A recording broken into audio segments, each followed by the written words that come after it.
Hello guys, दर्शन नमस्ते सबैजनालाई। म चाहिँ घर आएको छु। भर्खर हिजो आएको, 2 दिनमै काली भएको रहेछु। अनि गाइस, म चाहिँ जङ्गल आएको छु घाँस लग्न। मेरो चाहिँ डोको त्यहाँ तल छ। अनि म यहाँ छु, नानी चाहिँ यहाँ छ। नानी चाहिँ हिजो मसँगै आकी हो।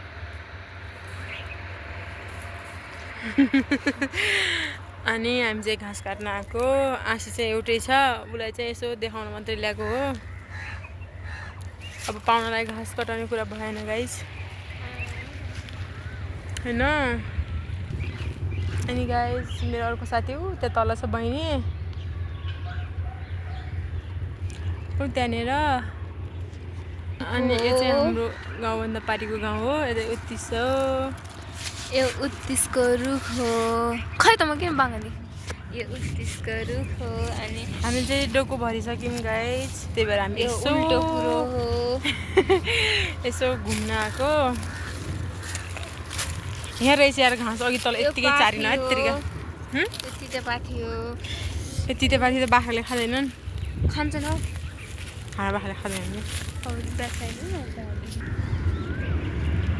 गाइस, हामी कस्तो देखेछौँ कमेन्ट गर्नु ल।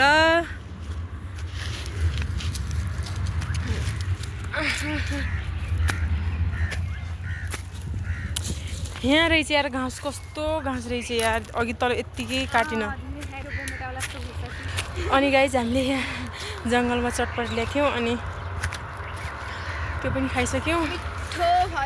अनि यो के अरे, यो बनमारो हामी सानो सानो चुन्नी बनाएर खेल्थ्यौँ यार। यस्तै छ गाइस। झरी झरी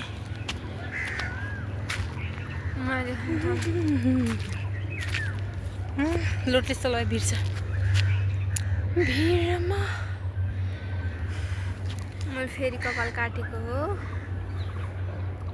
मैले चाहिँ हिजो अस्ति आउने बेला यता घर आउने बेला उसको कपाल काटिदियो गाइस। अनि म चाहिँ अस्ति नै काटेको थिएँ। अनि हाम्रो गाउँमा यस्तो दामी हावा लाग्छ।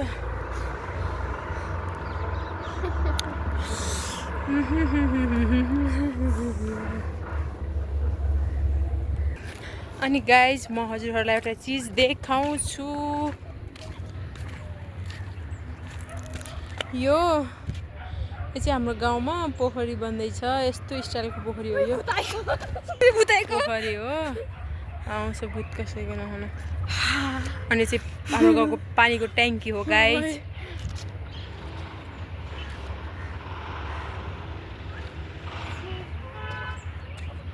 जतन गरी बच्चालाई फाल्छ अरे, अनि बच्चा मरेपछि यस्तै छ गाइस।